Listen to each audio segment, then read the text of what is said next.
Cat Lady of Hiram High School, and just for your information, I have 5 cats, so that does qualify me as a crazy cat lady. So today's topic, you ask. Today's topic is adding and subtracting radicals. So let's look at one. We have 3 square roots of 2 plus 4 square roots of 2. Now, what I want you to understand is that adding and subtracting radicals is just like adding and subtracting monomials or polynomials. I could look at this as 3x plus 4x, okay, x being the square root of 2.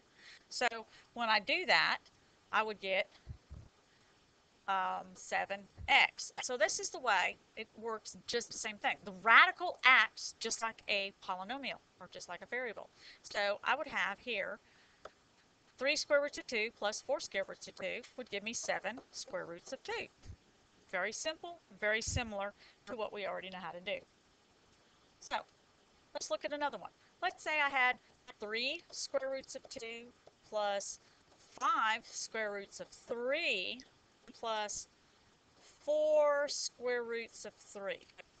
All right. If I use that polynomial relationship, looking at this as a polynomial, the only two that are quote-unquote like terms is 5 square roots of 3 and 4 square roots of 3.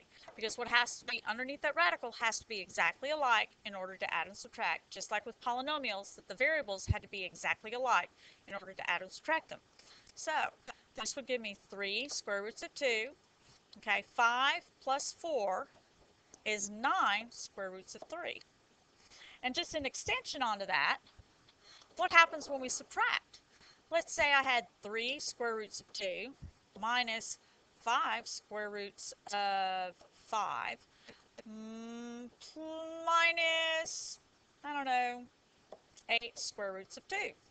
Well, the only like variables that I have, or like radicals, is 3 square roots of 2 and negative 8 square roots of 2. So when I add those together, I get negative 5 square roots of 2. And this one here, I don't have anything to add it to, so that would be negative 5 square roots of 5. And I've simplified. So let's look at one a little bit more intense. Not difficult, intense. 3 square roots of 2, and obviously I'm liking 3 square roots of 2 today, plus the square root of 32. And you're going to go, Mrs. Peters, hey, they don't have anything alike underneath the radical. But I'm going to sit here and I'm going to say, guess what? See this guy right here? He can be simplified.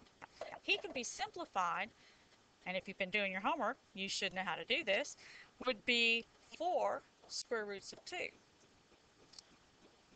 Bring down the 3 square roots of 2. Well, guess what? I have like radicals again. So this is 7 square roots of 2. And I'm done.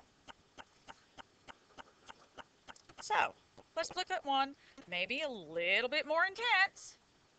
3 square roots of 2 plus 2 square roots of 3 plus the square root of 27. Well, the square root of 27 does simplify. We have to use our little simplifying that we've already learned how to do, and this would be 3 square roots of 3. Well, that matches with my 2 square roots of 3, and I just bring down my 3 square roots of 2. These two can be added together, and that would give me 5 square roots of 3 plus 3 square roots of 2. And these guys do not combine because what's under radical is not exactly the same. So I'm done. There you go. If you have questions, just bring them to class. Write them down, though, beforehand so that you can remember. And I want you to have a good evening. Y'all take care now. Bye-bye.